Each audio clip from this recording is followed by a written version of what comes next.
Apa yang sebenarnya terjadi dengan penangkapan mantan Presiden Filipina Rodrigo Duterte? Teman-teman, ini bukan sekedar berita biasa. Apa yang baru saja terjadi di Filipina bisa mengubah seluruh peta politik Asia Tenggara. Mantan Presiden Filipina Rodrigo Duterte ditangkap. Tapi tunggu dulu, apakah ini benar-benar penangkapan?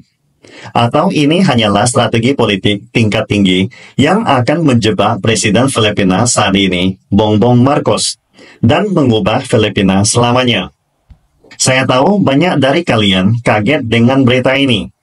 Apakah ini murni hukum atau ada kekuatan besar yang mengendalikan semuanya di belakang layar? Dan lebih gila lagi, kalau Rodrigo Duterte benar-benar dipenjara atau bahkan dibunuh, Filipina bisa terjebak ke dalam perang saudara. Siapa dalang di balik semua ini? Kenapa Bongbong Marcos begitu nekat mengambil langkah ini? Dan yang paling penting, apakah ini justru rencana Duterte untuk menjatuhkan Marcos? Saya akan membahas beberapa analisis Tiongkok tanpa sensor, tanpa basa-basi.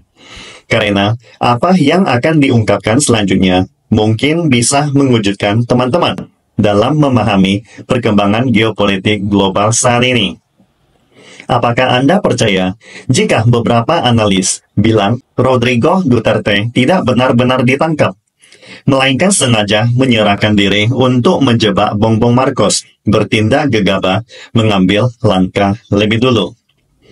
Saat ini, dua kekuatan politik utama di Filipina sudah tit for tat, berbentrokan secara terbuka. Mereka hanya menunggu satu peristiwa besar sebagai pemicu konflik.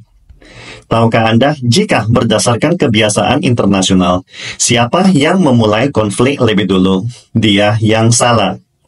Jadi, sebelum kita lanjut, ada satu hal yang perlu dipahami.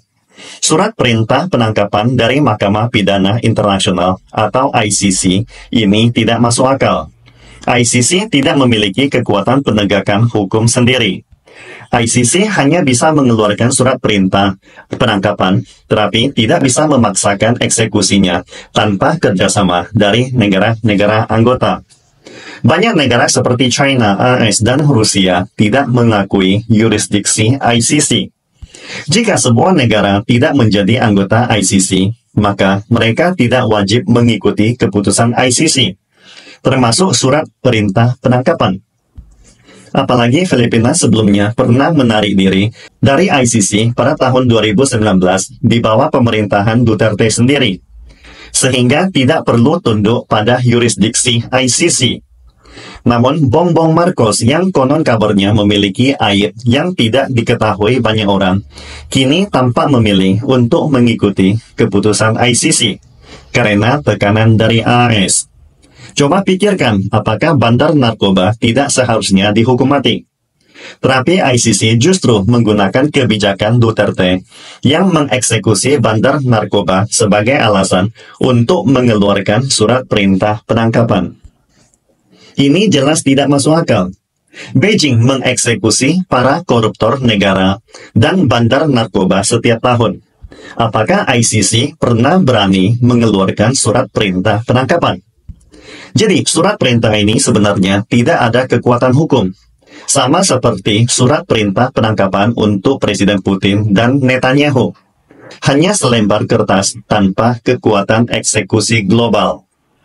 Pemerintah Filipina sebenarnya bisa mengabaikan surat perintah ini. Namun, Bongbong Marcos justru memilih untuk mengeksekusinya. Ini menunjukkan bahwa surat perintah ini hanyalah alasan. Hanya dalih untuk memulai menjatuhkan lawan. Di balik keputusan ini, jelas ada campur tangan Paman Sam, kata analis barat. Saat ini, keluarga Bongbong Marcos sudah tidak bisa mundur. Mereka sudah terikat erat sebagai boneka AS. Perlu diketahui, situasi politik di Filipina saat ini sangat tidak menguntungkan bagi Bongbong. Di satu sisi, seperti biasanya AS mendesaknya untuk bertindak dan menciptakan ketegangan melawan China. Di sisi lain, kekuatan komprehensif China di segala aspek telah membuat Bongbong Marcos merasa terancam. Tetapi Bongbong Marcos tidak punya keberanian untuk melawan China dan AS secara langsung. Itulah nasib seorang boneka. Jadi, baginya satu-satunya cara bertahan adalah menghabisi lawan politik di dalam negeri dan berusaha memperkuat kekuasaan dengan cara diktator. Sekarang, semuanya sudah sangat jelas. Jika Duterte tidak ingin ditangkap, dia punya banyak cara untuk menghindarinya. Dia bisa langsung terbang ke Pulau Mindanao, tetapi dia justru memilih untuk memasuki wilayah kekuasaan Bongbong. Ini jebakan Duterte untuk memancing Bongbong bertindak lebih dulu. Karena barang siapa yang bergerak lebih dulu, dialah yang akan dirugikan. Begitu Bongbong bertindak, Duterte akan menjadi pihak yang dianiaya. Maka para pendukung Duterte pasti akan membalas. Dan bisa jadi konflik dalam negeri akan pecah. Bahkan bukan tidak mungkin terjadi perang saudara. Jika perang saudara terjadi dan krisis kemanusiaan besar muncul, maka dunia internasional akan turun tangan. Ketika itu terjadi, China juga bisa masuk dengan alasan misi kemanusiaan. Mengenai keselamatan pribadi Duterte, para analis rasa tidak ada bahaya besar untuk saat ini. Penangkapan ini hanyalah drama politik yang masih bisa dinegosiasikan nanti. Namun, jika Duterte benar-benar dibunuh, maka tidak ada jalan kembali bagi Bongbong. Saat itu, konflik pasti akan meledak. Pihak asing akan turun tangan dan Filipina akan terpecah belah. Siapa yang bisa menjamin pulau-pulau di Filipina tidak akan terpecah menjadi beberapa negara terpisah? Satu hal yang harus kita ingat, politisi sejati bukan hanya kejam pada musuh, tetapi juga kejam terhadap diri sendiri. Mereka berani mengambil resiko yang tak bisa dibayangkan orang biasa. Inilah perbedaan antara orang sukses dan orang biasa. Sekarang Anda tahu kenapa kebanyakan orang tidak bisa sukses.